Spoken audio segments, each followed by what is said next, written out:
with Extreme Rules behind us, we now go forward to SummerSlam, and let's see how the blue brand cope. This is Smack Talks SmackDown Live review. Before we get started, guys, I want to have a quick shout out to Mr. J, Turtleneck himself, and just wish him a happy birthday. Happy birthday, man. Hope you have a great day, and I will see you later. But here we go. This is Smack Talks SmackDown Live review.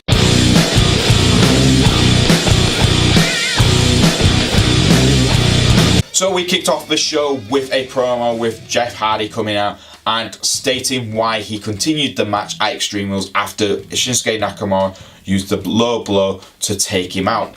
And it was an okay promo. Jeff Hardy's very difficult to keep in track when he's doing the broken kind of Willow character, and I always find it difficult to keep up with his promos.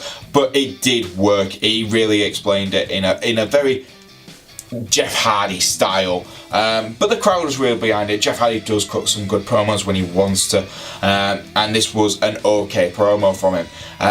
But yeah, the saving grace for the whole promo was Jeff explained it. He was angry. That's why he continued the match, even though he knew he was at a disadvantage from the start, and he was ready to take on Shinsuke Nakamura tonight for the US title, and pretty much stated that Shinsuke was a cheat.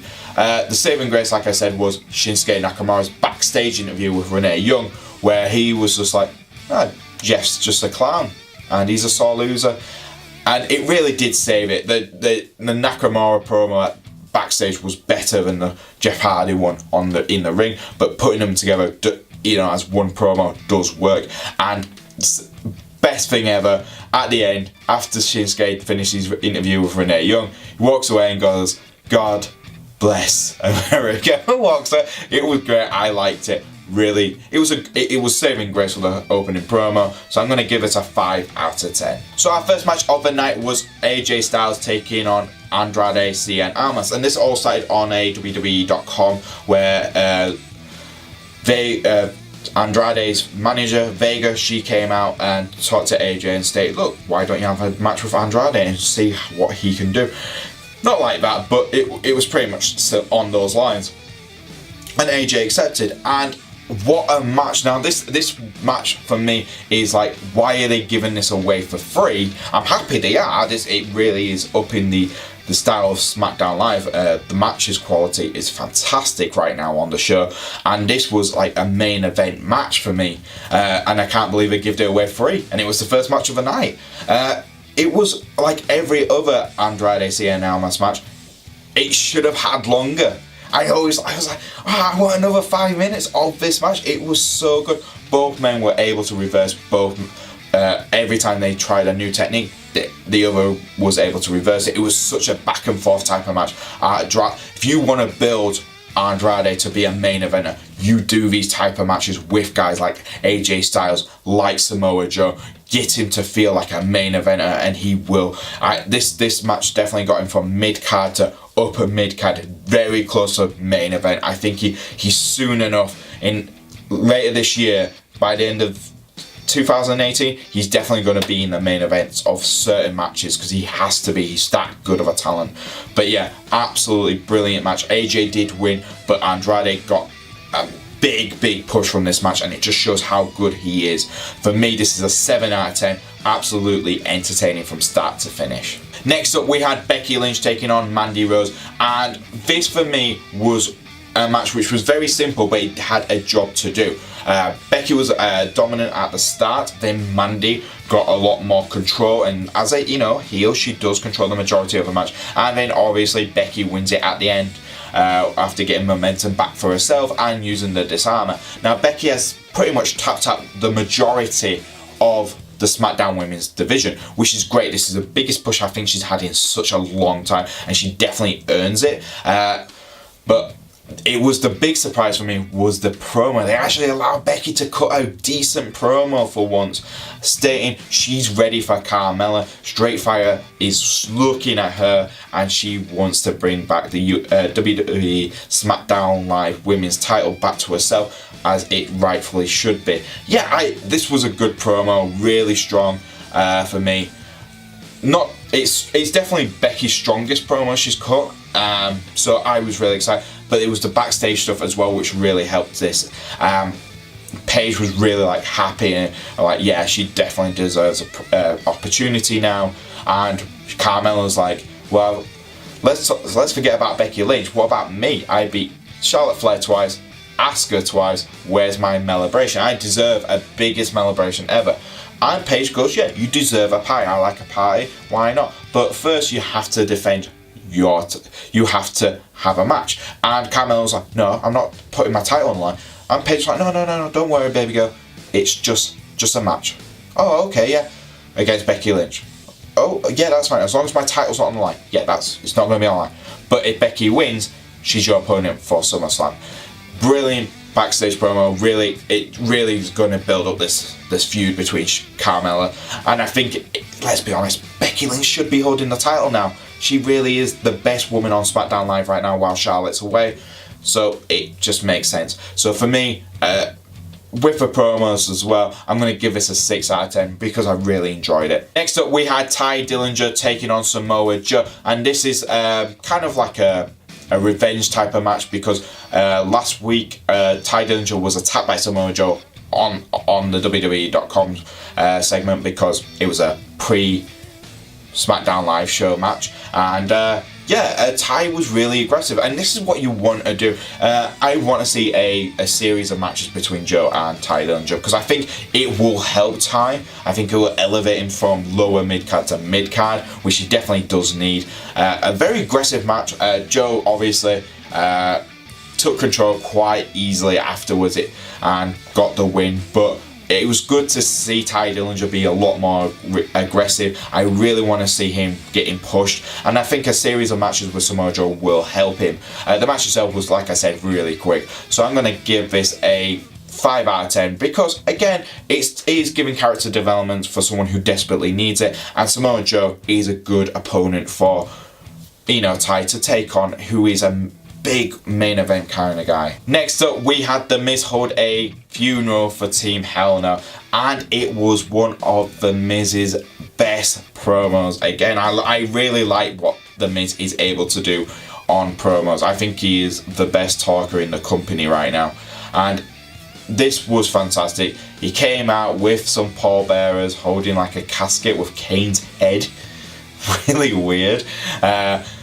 Shaking people's hands saying thank you for coming. It was really great. And then he cuts a decent heel promo. I said I told you so. I told you Kane was a dilapidated demon and he's broken. He's a broken demon pretty much. Stating that Daniel Bryan only did Team Hell No so people would get back on the bandwagon for him, but no one bought the album. It was so good. This caused Daniel Bryan obviously to come out, chase The Miz away after attacking him from behind. The Bearers came out to defend The Miz. Daniel Bryan took care of them. It really is building up the feud between The Miz and Daniel Bryan for SummerSlam. I can't wait to see how it goes from here to SummerSlam, because if it can hold off them two having a match and just have it at SummerSlam, it will steal the show. I reckon that will be the SummerSlam show of the whole pay-per-view.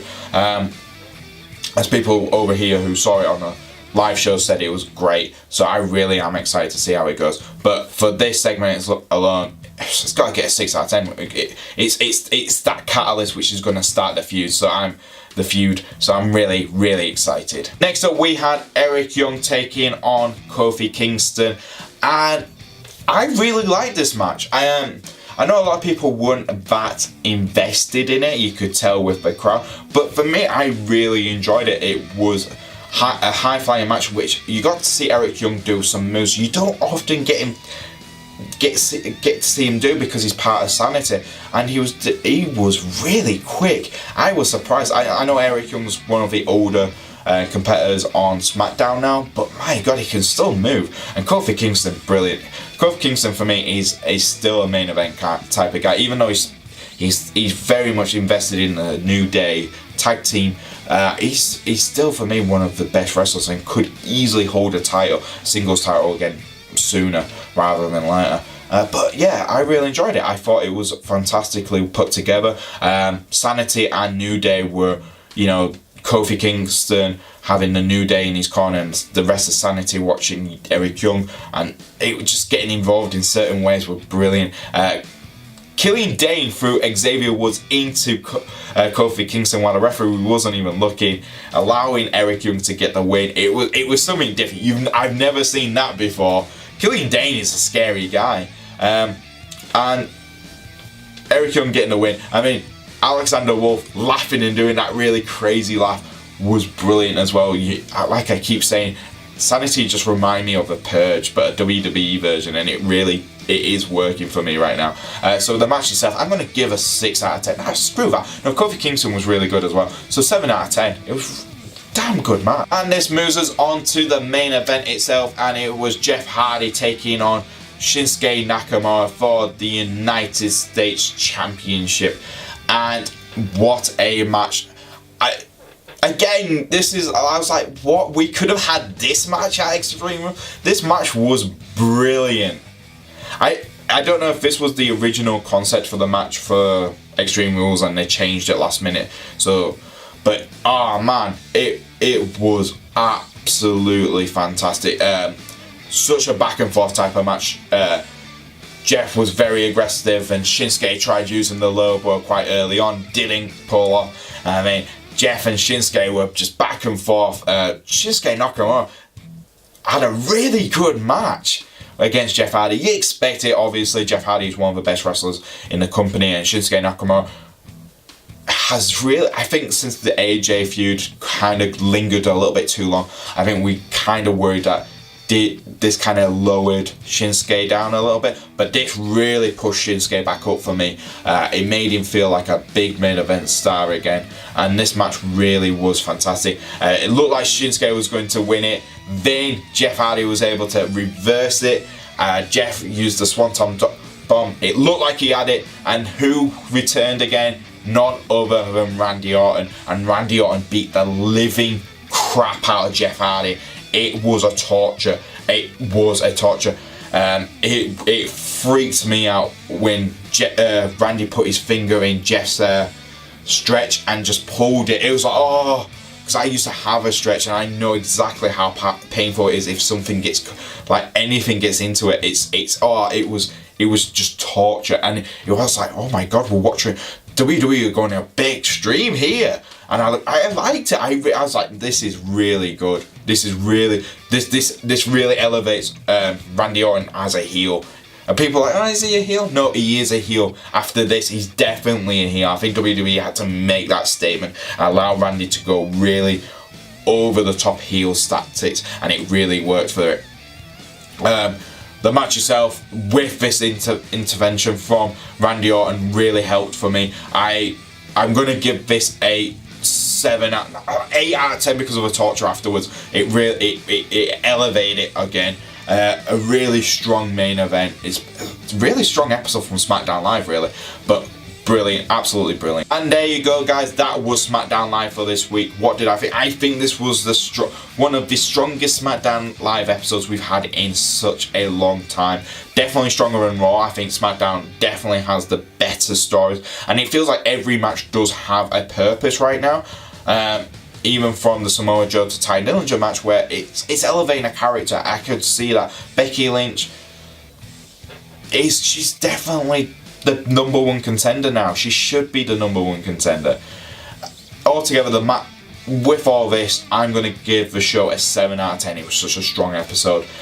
What did you guys think? What did you guys think of this episode? Was it good for you? Did you enjoy it? Did you think it was okay? Put it in the comments below. If you do like what we do here, please like, subscribe, and press the bell button so you can keep up with all our videos. If you want to follow the channel itself, you can do now. We're on Instagram at SmackTalk Wrestling, and on Twitter we're at SmackTalk YouTube. That's YouTube. And if you want to follow me on Twitter, you can do. It's at Boise88. And I'll see you guys next time on SmackTalk Wrestling Reviews.